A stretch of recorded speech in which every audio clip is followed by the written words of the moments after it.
बच्चों, इस वीडियो में मैं आपको domain and range of trigonometric function के बारे में बताऊंगा। डोमेन जो है इनपुट को बोलते हैं और रेंज जो है आउटपुट को बोलते हैं। जैसे हमारे पास फंक्शन है, मान लीजिए साइन एक्स फंक्शन है या कॉस एक्स फंक्शन है। इसमें एक्स की वैल्यू क्या भरें और साइन एक्स की वैल्यू क्या आएगी, एक्स की वैल्यू क्या भरें और कॉस एक्स की वैल्यू क्या आएगी।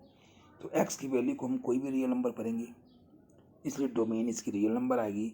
और साइन एक्स की वैल्यू या कॉस एक्स की वैल्यू कोई भी रियल नंबर भरने से क्या आता है, ये हमेशा -1 भी आ सकता है, +1 भी आ सकता है और इनके बीच की वैल्यू भी आ सकती है, इसलिए ये क्लोज इंटरवल -1 to 1 आएगा। तो डोमेन इसकी कोई भी रियल नंबर आई, रेंज जो है -1 और 1 के बीच में क्लोज इंटरवल आ रहा है। तो हम इस तरह ही कंक्लूड कर सकते हैं कि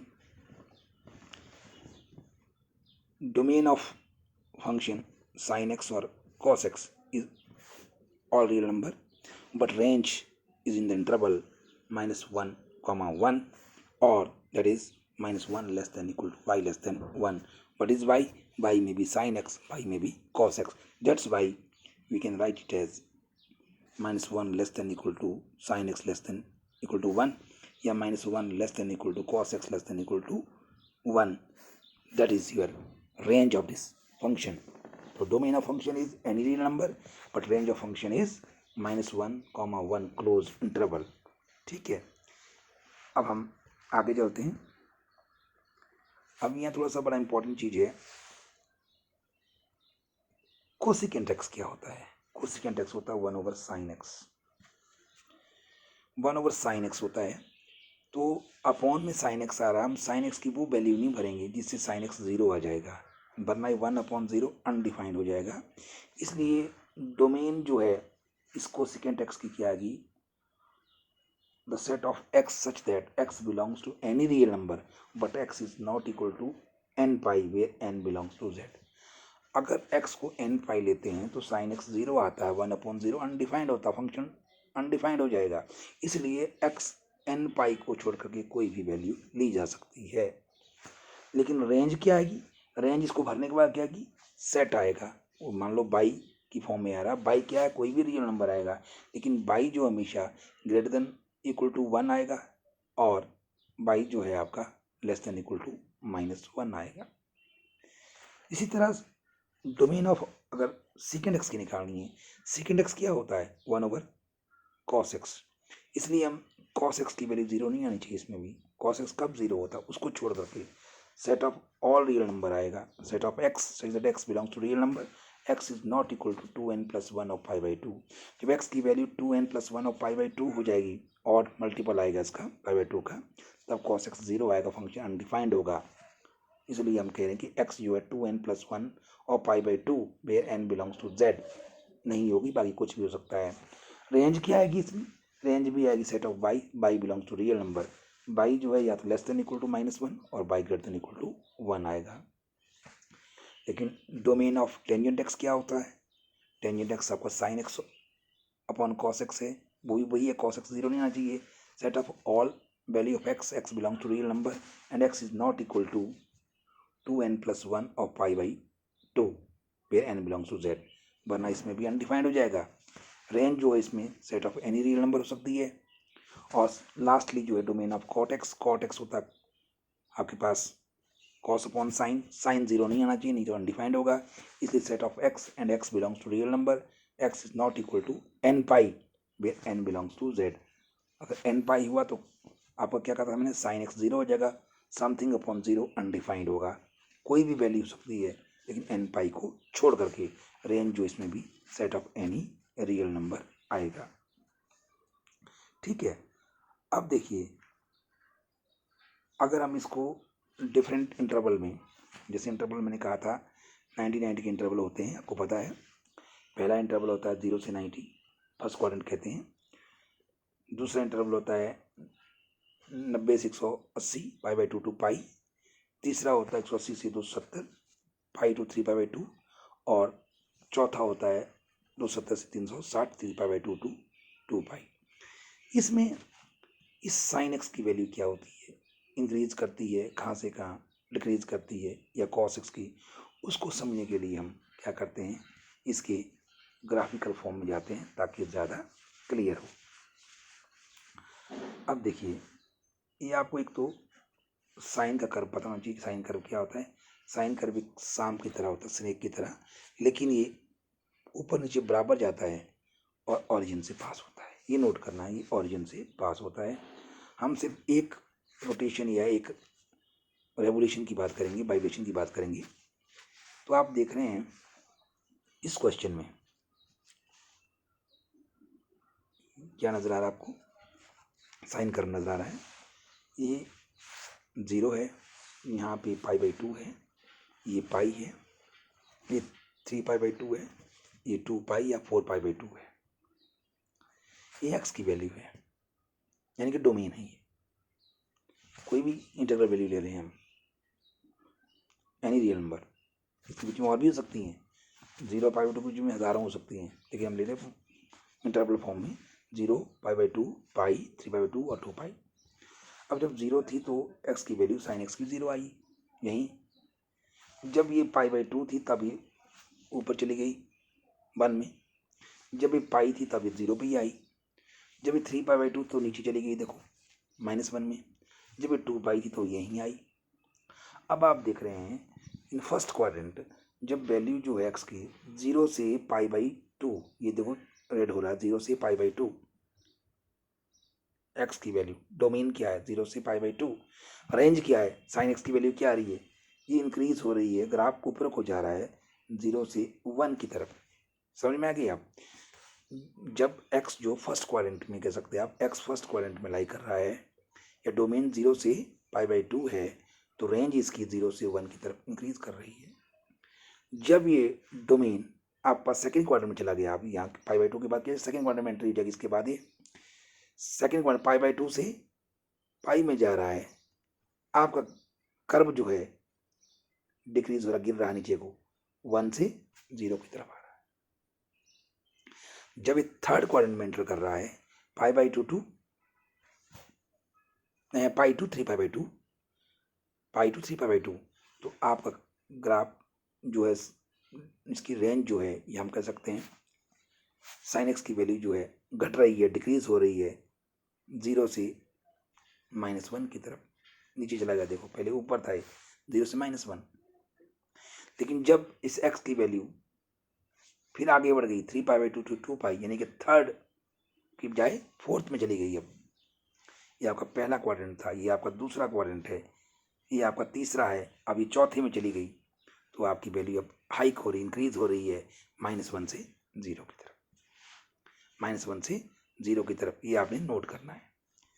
तो एक बार फिर से मैं दर्शाता हूँ, 0 ये था, π/2 यहाँ था, तो 0 से π/2 फर्स्ट क्वाड्रेंट है, π/2 to पाई ये सेकेंड क्वाड्रेंट है, और पाई से 3π/2 थर्ड क्वाड्रेंट है, 3π से 2π ये फोर्थ क्वाड्रेंट है। जब x की वैल्यू वेरी कर रही थी 0 से π/2 की तरफ, यानी फर्स्ट क्वाड्रेंट में लाई कर रही थी, आपकी ये वैल्यू जो ऊपर को देखो इस तरह ये इंक्रीज कर रही है। जब ये π/2 से पाई सेकेंड क्वाड्रेंट में चली गई, तो ये ग्राफ आपका नीचे को गिरना शुरू हो गया। अब जब ये आगे फिर चली गई x की वैल्यू थर्ड क्वाड्रेंट में, तो ये फिर से गिरना शुरू हो गई, गिरते गिरते लोअर -1 तक चली गई। जब ये फिर इंक्रीज हो गई, फिर ये चढ़ना शुरू हो गई, और यहाँ पर आपका एक रोटेशन पूरा हो गया। मुझे लग रहा है ये आपको समझ आया होगा। अब टेबल पे आते हैं, टेबल में देखते हैं हम टेबल में क्या बोल रहा है। इस टेबल में देखिए, वो इस टेबल की बात कर रहा है। In first quadrant sine x जो है इंक्रीज हो रहा था 0 से 1, जो हमने दिखाया ग्राफ में। इन सेकेंड क्वाड्रेंट ये डिक्रीज हो रहा था 1 to 0। इन थर्ड क्वाड्रेंट ये डिक्रीज हो रहा था 0 से -1। इन फोर्थ क्वाड्रेंट ये जो है इंक्रीज हो रहा है -1 to 0, जो आपने देखा था साइन कर्व में।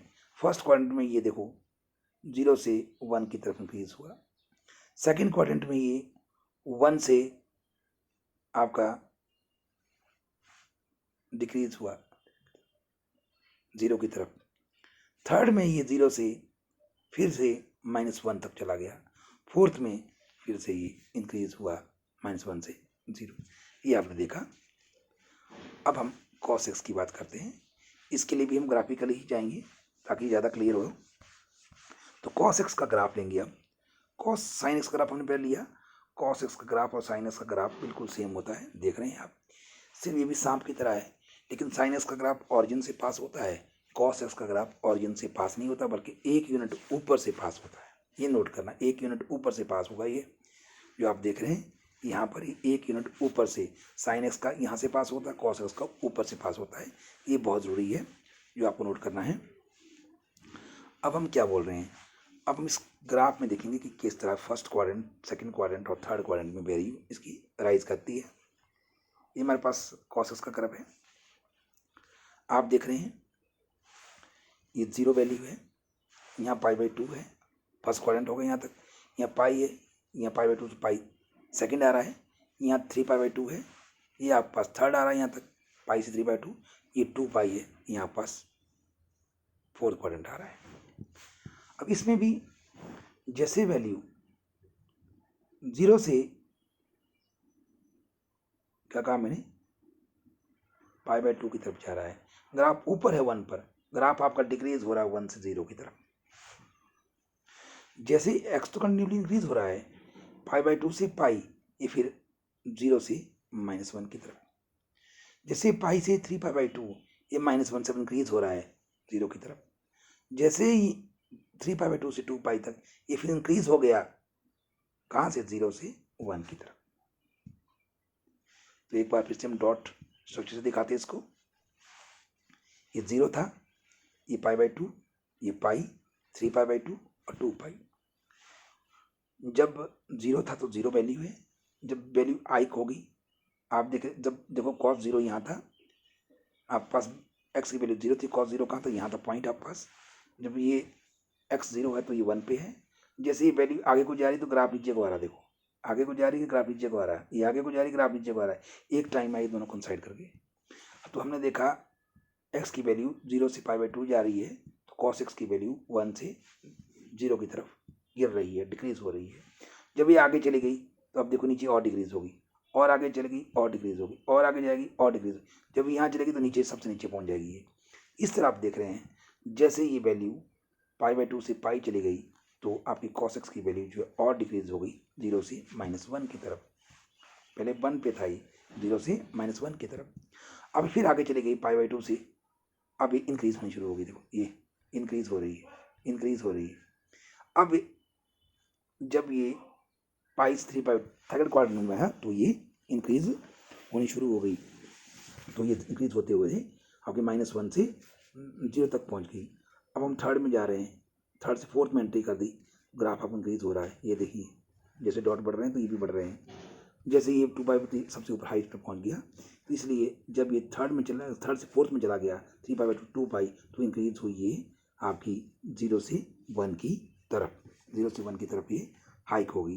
तो ये आपने देखा। तो इस ग्राफ में भी आपने ये ऑब्जर्व किया कि वैल्यू जो है आपकी किस तरह, जैसे x की वैल्यू कंटिन्यूस इंक्रीज हो रही है रियल नंबर के हिसाब से, और ये किस तरह से आपकी -1 से 1 के बीच में वेरी कर रही है।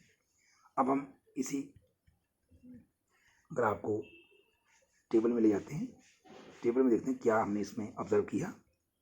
अब आपके पास टेबल ये है, हम cos x की बात कर रहे हैं।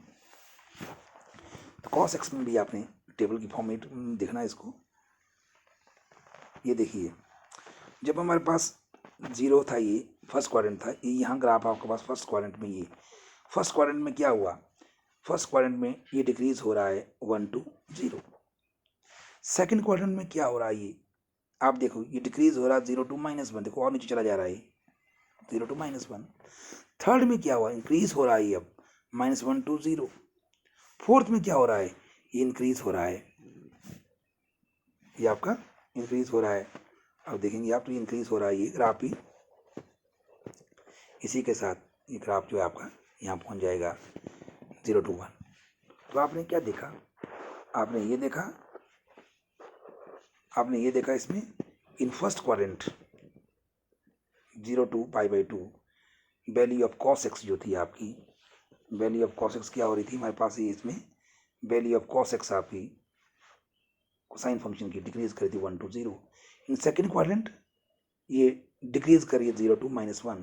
इन थर्ड में ये इंक्रीज कर दी -1 to 0 और फोर्थ में इंक्रीज हो गई 0 to 1। यही हमने आपको इसका ग्राफ के माध्यम से बताया, जो टेबल की वैल्यू थी, और ये आपको समझ में आई होगी। अब बारी है नेक्स्ट कर्व की, इसको भी ग्राफ पे जाएंगे हम, क्योंकि ग्राफिकली ज़्यादा अच्छा क्लियर समझ आता है। अब 10x की बारी है। अब 10x का ग्राफ ही है, 10x का ग्राफ आप देख रहे हैं। अब आप 10x में ग्राफ को लीजिए, ये देखिए फर्स्ट क्वाड्रेंट कहाँ है, 0 से पाई बाई 2, ये 0 है, ये पाई बाई 2 है।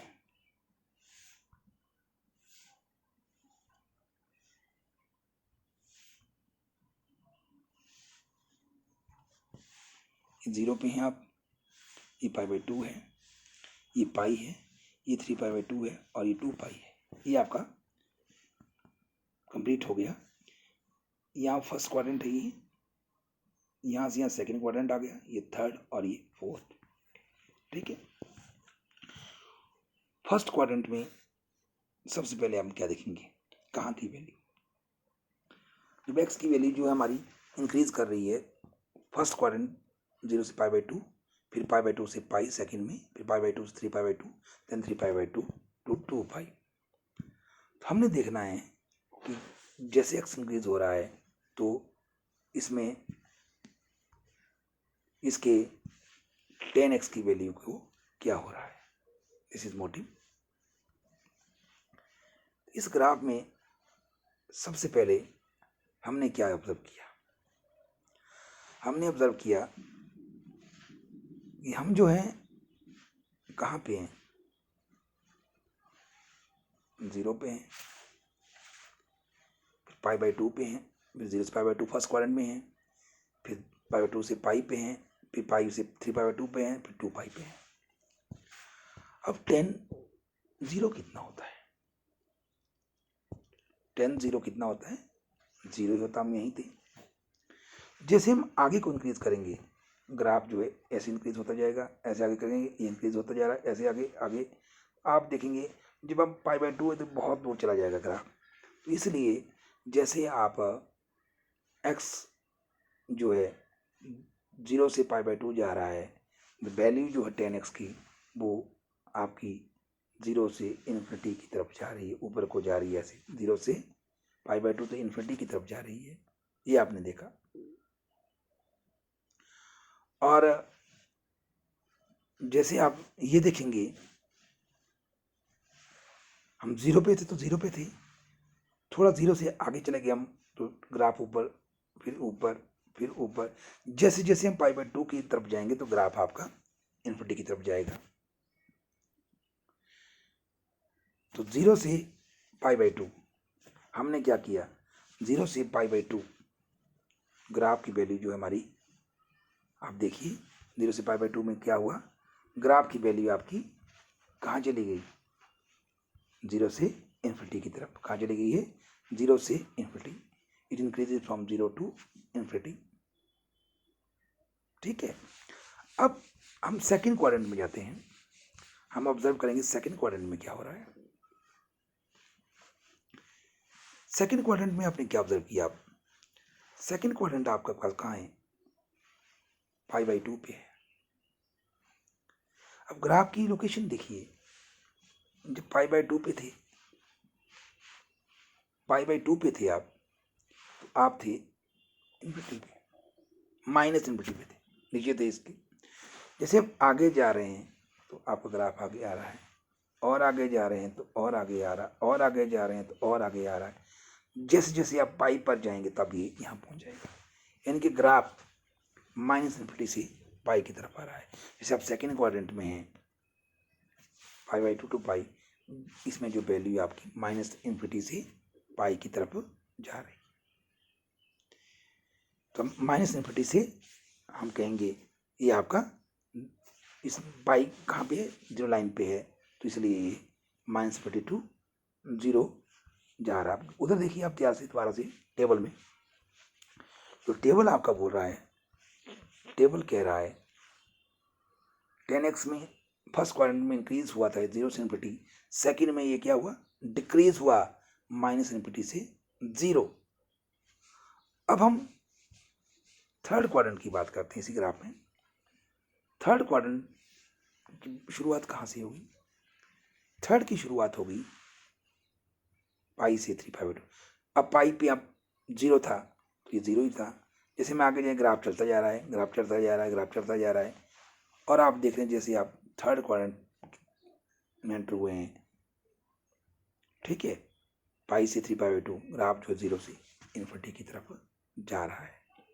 और इसी तरह जब हम फोर्थ में जाएंगे, फोर्थ में भी आप यही देखेंगे, जब आपके पास 0 था तो माइनस इन्फिनिटी पे था, जैसे आगे आए माइनस इन्फिनिटी से आप इंक्रीज हो रहा है, चढ़ रहा है और 0 की तरफ आ रहा है। तो अब इस ग्राफ से आपने क्या किया, इस ग्राफ को अगर हम डॉट के हिसाब से देखें तो ये ग्राफ में आपको क्लियर नज़र आएगा कि मैं क्या बताना चाहता हूँ आपको। अब देखिए इसमें क्या बोल रहा है, ये ग्राफ ये कह रहा है अगर आप 0 पे थे तो आप x की वैल्यू 0 लेते हैं, आप 0 पे थे।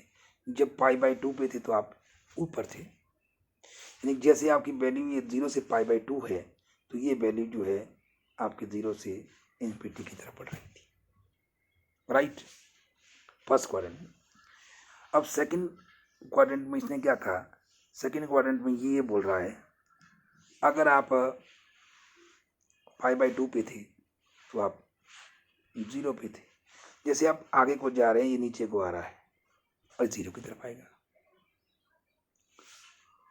और ये थर्ड में क्या बोल रहा है, थर्ड में बता रहा है ये अब जब आप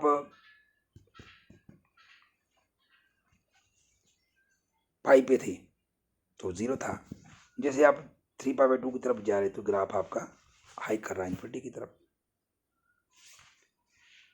3/2 में इन्फिनिटी पे था ये, तो जब इन्फिनिटी पे था जैसे आप 2π की तरफ अप्रोच करें तो ग्राफ भी आपका 0 की तरफ आ रहा है। ये हमारा कर्व बता रहा है। इसी कर्व को हमने जो है इस टेबल से जब इक्वेट किया तो हमने देखा ग्राफ क्या बोल रहा है।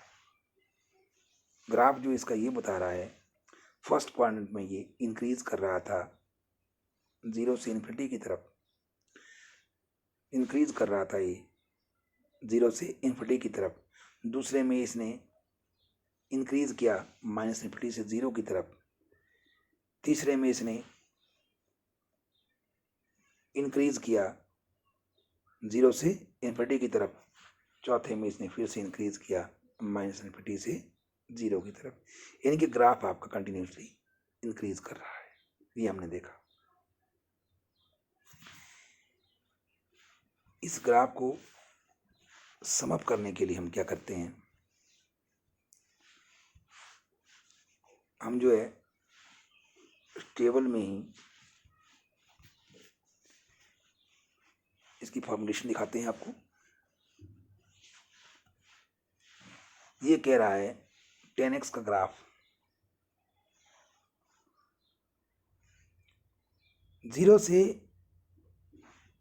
इन्फिनिटी जा रहा है फर्स्ट क्वाड्रेंट में। ये 0 है मान लेते हैं, यहाँ ये आपकी इस तरह की लाइन्स हैं। 0 से ये इन्फिनिटी की तरफ जा रहा है फर्स्ट में, जैसे हम यहाँ जाते हैं तो ग्राफ आपका ऐसे कंटिन्यूसली ऊपर की तरफ जा रहा है 0 से इन्फिनिटी की तरफ। टच नहीं कर रहा है इसको, ये यूं जा रहा है ऊपर को, इंक्रीज हो रहा है। जब इस सेकंड में था आप इसी की सीध में माइनस इन्फिनिटी से ये आप जो है माइनस इन्फिनिटी से ये 0 की तरफ आ रहा था, ये भी इंक्रीज कर रहा है ऊपर को, ये भी ऊपर इंक्रीज दिखा रहे हैं हम। तीसरे में ये भी इंक्रीज कर रहा था, यहाँ से देखिए ऐसे ये भी इंक्रीज कर रहा है। अब जो चौथे में क्या कर रहा है ये देखने लायक चीज़ है। चौथे में भी आपका ग्राफ जो है इन्फिनिटी से यूं इंक्रीज कर रहा है। आप देख रहे हैं इन सब में एरो लगे हैं ऊपर को, तो एरो शो कर रहे हैं कि ग्राफ आपका इंक्रीज कर रहा है। पहले में इंक्रीज कर रहा है ये 0 से इन्फिनिटी, ठीक है। दूसरे में इंक्रीज कर रहा है माइनस इन्फिनिटी से 0। तीसरे में इंक्रीज कर रहा है ये 0 से इन्फिनिटी, और चौथे में इंक्रीज कर रहा है ये माइनस इन्फिनिटी से 0। ये हमने ऑब्जर्व किया और देखा इस ग्राफ को यहाँ। अब आपके बारे कॉट एक्स की बात आती है। अब कॉट एक्स का फंक्शन भी हम इसी की तरह का कर पाई हुई, इसको भी हम ध्यान से देखेंगे थोड़ा, क्योंकि इंपॉर्टेंट है ये भी। कॉट एक्स में क्या है, जब हम एक्स की वैल्यू को ले रहे हैं 0, π/2, पाई, 3π/2 और 2π, ये क्वाड्रेंट है। 0 से π/2, फिर π/2 से पाई, पाई से 3π/2 और 3π/2 से 2π। जब हम कॉट 0 पे थे तो आप इन्फिनिटी पे थे ऊपर। जैसे हम हाइक आगे को जाएंगे तो ये ग्राफ भी इसका नीचे को उतरता जाएगा, ठीक है। ये ग्राफ भी आपका उतरता जाएगा और इसको हमने नोट करना है। अब आप फर्स्ट क्वाड्रेंट से सेकंड क्वाड्रेंट में एंटर कर रहे हैं। अभी आप π/2 पे थे, तब 0 पे थे। जैसे आप इंक्रीज करोगे π/2 से पाई की तरफ अप्रोच करोगे, ग्राफ आपका नीचे को जा रहा है, इन्फिनिटी की तरफ जा रहा है, ये डिक्रीज हो रहा है कंटिन्यू। जब आप पाई पे पहुंच गए, आप फिर इन्फिनिटी पे थे, ऊपर दिखा रहे हैं। जैसे आप पाई से 3π/2 की तरफ जा रहे हो तो ग्राफ आपका फिर से डिक्रीज हो रहा है 0 की तरफ, इन्फिनिटी से 0 की तरफ। जैसे आप 3π/2 से 2π की तरफ जा रहे हैं, फिर से डिक्रीज हो रहा है ग्राफ आपका माइनस इन्फिनिटी की तरफ। पहले आपको समझ आया या नहीं, एक बार फिर से हम इसको ट्राई करते हैं। पहले आप जब एक्स की वैल्यू 0 रही थी, आप प्लस इन्फिनिटी पे थे। जैसे आप इन्फिनिटी से 0 से π/2 की तरफ अप्रोच किए, ग्राफ नीचे को डाउन होता गया, गिरता गया और 0 पर आ गया। जैसे आप π/2 सेकेंड क्वाड्रेंट में घूम रहे हैं, π/2 से पाई के बीच में, ग्राफ आपका फिर डिक्रीज हो रहा है माइनस इन्फिनिटी की तरफ। किसकी तरफ जा रहा है, माइनस इन्फिनिटी की तरफ जा रहा है। अब आप देख रहे हैं, जब आप π/2 से 3π/2 में जा रहे हैं, फिर आप उसी तरह प्लस इन्फिनिटी से 0 की तरफ आ रहे हैं। जब 3π/2 से 2π की जगह है, फिर आप 0 से माइनस इन्फिनिटी की तरफ जा रहे हैं। ये हमने इस ग्राफ में ऑब्जर्व किया। अब इस ग्राफ को हम फिर से उसी टेबल में ले जाते हैं जहाँ से हम इसको डिस्कस कर रहे थे। उस टेबल में देखिए, ये डिक्रीज ही आएगा। आप देख रहे हैं फर्स्ट क्वाड्रेंट में ये डिक्रीज कर रहा है फ्रॉम इन्फिनिटी टू 0, दूसरे में डिक्रीज कर रहा है 0 टू माइनस इन्फिनिटी, तीसरे में डिक्रीज कर रहा है फिर इन्फिनिटी टू 0, चौथे में डिक्रीज कर रहा है 0 टू माइनस इन्फिनिटी। इस ग्राफ को समझने के लिए हम क्या करते हैं, जैसे देखिए, इसको भी हम फिर समझा रहे हैं आपको। ये हमारे पास फर्स्ट क्वाड्रेंट में लेते हैं हम, ये 0 था, ये सेकंड का है, थर्ड, इस तरह आ रहा हमारे पास। ये 0 है यहाँ। पहले हमारे पास 0 था तो आप इन्फिनिटी पे थे। जैसे हम 0 से इधर चले गए तो ग्राफ आपका डिक्रीज होता गया इन्फिनिटी से 0 की तरफ। जैसे आप सेकंड में चले गए, ये फिर से डिक्रीज हुआ 0 से माइनस इन्फिनिटी की तरफ। फिर आप आगे चले गए, फिर से ये इन्फिनिटी से 0 की तरफ। फिर आप आगे चले गए, फिर ये डिक्रीज हो गया। ये ग्राफ आ रहा है। एक बार फिर से कोशिश करता हूँ ताकि आपको ज़्यादा क्लियर हो जाए। कॉट का ग्राफ की बात कर रहे थे हम। ये हमने जो शो किया एक्स एक्सिस, ये जो हम कर रहे हैं, ये इंटरवल बना रहे हैं। ये 0 π/2, ये 0 है, यहाँ π/2 है, यहाँ 2π/2 यानी कि पाई है, यहाँ 3π/2 है, और यहाँ पर हमारे पास 2π है यानी 4π/2 है। जैसे आप 0 पे थे एक्स की वैल्यू, फिर 0 की जगह क्या था, इन्फिनिटी पे थे आप। जैसे आप इंक्रीज कर रहे हो आगे को, ग्राफ ऊपर से डिक्रीज कर रहा है इन्फिनिटी से 0। जैसे आप आगे प्रोसीड कर रहे हो ये और डिक्रीज कर रहा है 0 से -इन्फिनिटी की तरफ। जैसे आप आगे जा रहे हो थर्ड क्वाड्रेंट में ये इन्फिनिटी से फिर डिक्रीज कर रहा है 0 की तरफ। जैसे आप फिर आगे जा रहे हो फोर्थ क्वाड्रेंट की तरफ तो फिर से ये फोर्थ क्वाड्रेंट में हम फिर से ये यहाँ से डिक्रीज कर दिया।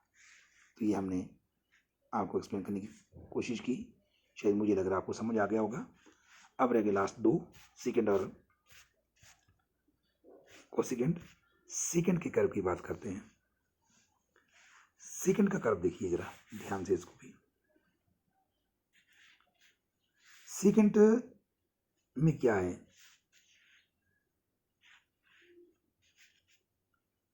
आप बस 0 है, π/2 है, पाई है और 3π/2 है, देन 2 पाई है। जब आप x की वैल्यू 0 लेते हैं, आपको वैल्यू पता होना चाहिए।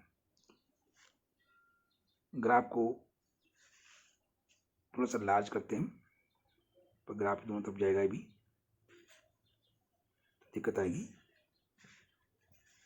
जब हम 0 ले लिया x0 तो सेकेंड 0 कितना होता है 1 होता है। हमने यहाँ ले लिया पॉइंट। π/2 लिया तो इन्फिनिटी है, π/2 लिया तो हमने इन्फिनिटी शो कर दिया। चलो ये तो नीचे भी हम π/2 में हम इन्फिनिटी कर रहे हैं। पाई ले लिया तो फिर -1, 3π/2 ले लिया फिर 0, इन्फिनिटी ऊपर भी इन्फिनिटी हो गया, 2 पाई हुआ तो फिर 0 हो गया। अब क्वेश्चन क्या बोल रहा है, क्वेश्चन ये बोल रहा है जो ये ग्राफ है जब 0 था तो आपके पास वैल्यू कितनी थी सेकंड में 1 थी। जब π/2 था वैल्यू इन्फिनिटी थी। जैसे आप 0 से π/2 की तरफ बढ़ते हैं बारी बारी तो ये वैल्यू भी आपकी ऊपर को देखो इंक्रीज हो रही है। जैसे x की वैल्यू 0 से π/2 की तरफ डॉट्स बढ़ रहे हैं तो ग्राफ भी 1 से लेकर के इन्फिनिटी की तरफ इंक्रीज हो रहा है। अगले स्टेप में जब हम π/2 पे थे, आप इन्फिनिटी पे थे, इन्फिनिटी ऊपर नीचे बराबर है, लेकिन जब आप पाई पे आएंगे तभी -1 पे आएगा। तो जब हम π/2 से पाई की तरफ जाएंगे डॉट्स तो ये -इन्फिनिटी से -1 की तरफ इंक्रीज हो रहा है। यहाँ भी ग्राफ इंक्रीज हुआ, यहाँ भी ग्राफ इंक्रीज हुआ। उसी तरह जब पाई पे थे तो आपके पास -1 था, जब 3π/2 था तो आपके पास इन्फिनिटी था। जब आप पाई से 3π/2 की तरफ डॉट्स बढ़ गए, प्रोसीड हो रहे हैं, तो ग्राफ भी आपका गिर रहा है, -इन्फिनिटी की तरफ जा रहा है। अभी कहाँ जा रहा है, -इन्फिनिटी की तरफ जा रहा है, ये डिक्रीज हो रहा है। 3π/2 में तो आपके पास इन्फिनिटी था और 2 पाई में आपके पास 1 है। अब ग्राफ आपका इन्फिनिटी से 1 की तरफ डिक्रीज हो रहा है। तो पहले आपने देखा 0 से π/2 में ये इंक्रीज हुआ था 1 टू इन्फिनिटी, फिर π/2 टू पाई ये डिक्रीज हुआ था -इन्फिनिटी से -1 की तरफ, फिर π/2 3π/2 ये इंक्रीज हुआ था, फिर से डिक्रीज हुआ था, ये -1 से लेकर के -इन्फिनिटी की तरफ 3π/2 टू 2 पाई ये फिर डिक्रीज हो रहा है इन्फिनिटी से 1 की तरफ। अब इस ग्राफ को हम समझने के लिए टेबल पे चलते हैं। जो टेबल है आपके पास उसमें आप देख रहे हैं, पहले आपने देखा सेकेंड एक्स इंक्रीज हुआ था 1 टू इन्फिनिटी, दूसरे में भी ये इंक्रीज हुआ था ये -इन्फिनिटी टू 1, तीसरे में आपने देखा था ये डिक्रीज हुआ था -1 टू इन्फिनिटी, चौथे में भी ये डिक्रीज हुआ था फ्रॉम इन्फिनिटी टू 1। इस कर्व को अगर हम थोड़ा और क्लियर करें, आप इस कर्व को भी इसी टेबल के ऊपर शो कर सकते हैं। जैसे मैंने कहा था, ये हमने 0, 5/2, देन पाई, 3π/2 और लास्ट वैल्यू, इसमें भी हम 20 से हम शो करते हैं ये लाइन। और 1 यूनिट की बात कर रहे हैं। पहले में जो कर्व था उसमें ये इंक्रीज किया 1 to ∞। आप 0 पे थे तो ये 1 पे था, पॉइंट यहाँ पे था ये, और 1 to ∞ ये इंक्रीज कर रहा था। पहले में 1 to ∞ ऐसे जा रहा था इंक्रीज। जब दूसरे कर्व की बारी आई तो ये फिर इंक्रीज किया था -∞ से -1 तक, यहाँ तक। जब तीसरी की बारी आई, इसका वो यहाँ तक ले जा सकते हैं ऐसे। जब तीसरी की बारी आई थी तब क्या किया था इस ग्राफ में, ये डिक्रीज हुआ था -1 से -50 की तरफ। चौथे में फिर से ये डिक्रीज कर गया था ∞ से -1 की तरफ। पहले में इंक्रीज हुआ 1 से ∞, दूसरे में आप देख रहे हैं ये इंक्रीज हो रहा है -50 से 1, तीसरे में ये डिक्रीज हो रहा है -1 से -50, चौथे में ये डिक्रीज हो रहा है +∞ से -1। ये हमारे पास फंक्शन था, कौन सा, सेकेंड। और लास्ट एंड फाइनल, ये आपके पास कोसेकेंट x है। ये भी सम बट लाइक सेकेंड x ही है। यहाँ भी आप देखिए 0 वैल्यू है, 5/2 है, पाई है, 3π/2 है और 2 पाई है। जब आपके पास x की वैल्यू 0 थी, x की वैल्यू 0 थी, आप +∞ में थे ऊपर। जब π/2 थी तो आप 1 पे थे। जब आपके पास पाई थी तो आपके पास ∞ थी।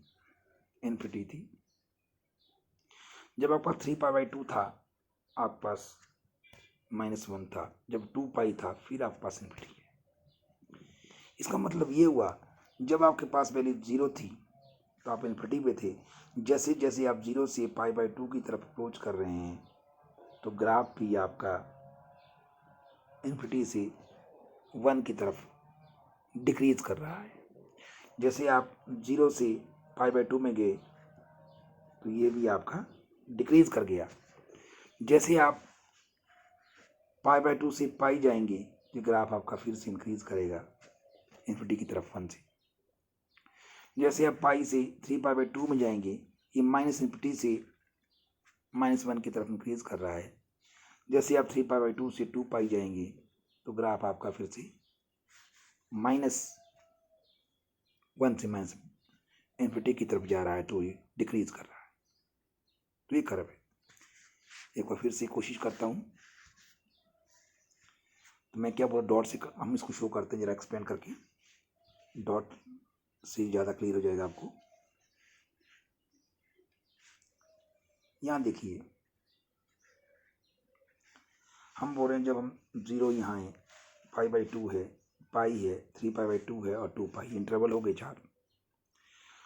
जब आप 0 पे थे तो आप ∞ पे थे, ऊपर दिखा रहे हैं हम। जब π/2 पे हैं तो आप 1 पे हैं। जैसे आप 0 से π/2 अप्रोच करते हो, डॉट्स पढ़ रहे हैं, तो ग्राफ नीचे को आ रहा है, यानी कि डिक्रीज कर रहा है π/2 की तरफ। जब जा रहे हैं हम 0 से π/2 तो ये ∞ से 1 की तरफ आ रहा है। जैसे डोमेन जो है इसकी 0 से π/2 जा रही है, रेंज जो है इसकी ∞ से 1 की तरफ आ रही है। π/2 से पाई की तरफ जा रहे हैं अब दोबारा डॉट्स, तो ये अब इंक्रीज हो रहा है, डिक्रीज मतलब इंक्रीज हो रहा है ∞ की तरफ। देख रहे हैं आप, जब आप पाई पे थी तो फिर हम कह रहे हैं -∞ में अब 3π/2 1 है। जैसे आप π/2 से 3π/2 की तरफ जा रहे हैं तो आपका ग्राफ जो है इंक्रीज हो रहा है -∞ से -1 की तरफ। जब आप 3π/2 से 2π की तरफ जा रहे हैं फिर से ये -1 से -∞ की तरफ डिक्रीज हो रहा है। इस तरह आपका एक रेवोल्यूशन पूरा हो जाएगा ग्राफ का, जो आपको समझ आ गया। इसको मैं टेबल पे ले जाता हूँ दोबारा लास्ट में। जो टेबल हम जिससे कंपेयर करते, जिसको हम फिलअप कर रहे थे, उस टेबल में आप देखिए ये कह रहा है जो कोसेकेंट एक्स का कर्व है वो आप देख रहे हैं डिक्रीज कर रहा है इन्फिनिटी से 1 फर्स्ट क्वाड्रेंट में, फिर इंक्रीज कर रहा है 1 से इन्फिनिटी सेकेंड क्वाड्रेंट में, फिर इंक्रीज कर रहा है -∞ से 1 थर्ड क्वाड्रेंट में, फिर डिक्रीज कर रहा है आपका ये फोर्थ क्वाड्रेंट में। आपने देखा ये डिक्रीज कर रहा है आपका -1 से इन्फिनिटी की तरफ। इसी ग्राफ को हम अगर थोड़ा सा और इलेबोरेट करें टेबल के ऊपर ही, जैसे मैं पहले करता आया हूँ, ये देखिए हमारे 0 π/2 2π/2 3π/2 और ये 4π/2 यानी कि 2π। ये हमने यहाँ से मान लेते हैं कि ले लिया।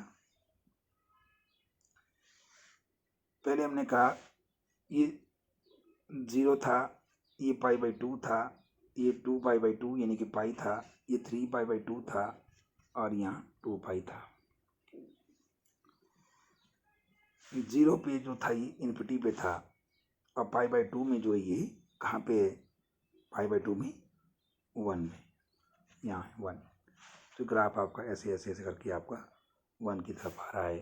तो ग्राफ आप देख रहे हैं डिक्रीज हो रहा है। जैसे आप 0 से आप कहाँ जा रहे हैं, 0 से π/2 की तरफ जा रहे हैं, ग्राफ आपका डिक्रीज हो रहा है इन्फिनिटी से 1 की तरफ। जैसे आप π/2 से पाई की तरफ जा रहे हैं, ग्राफ आपका इंक्रीज हो रहा है 1 to ∞। जैसे आप यहाँ देख रहे हैं पाई से 3π/2 जा रहे हैं, ठीक है, तो आपका ये -∞ से 1 की तरफ आ रहा है, -∞ से 1 की तरफ। जैसे आप 3π/2 से 2π की तरफ जाए तो ग्राफ आपका फिर डिक्रीज हो रहा है -1 से +∞ की तरफ। मुझे लग रहा है ये आपको समझ में आया होगा। आप ट्राई कीजिए, प्रैक्टिस कीजिए, आपको समझ में आ जाएगा। ये हमारे पास जो टेबल था first quadrant, second quadrant, third quadrant, fourth quadrant में किस तरह sin x, cos x, tan x, cot x, secant x, cosecant x की वैल्यू वेरी करती है, रेंज और डोमेन के बारे में हमने आपको बताया।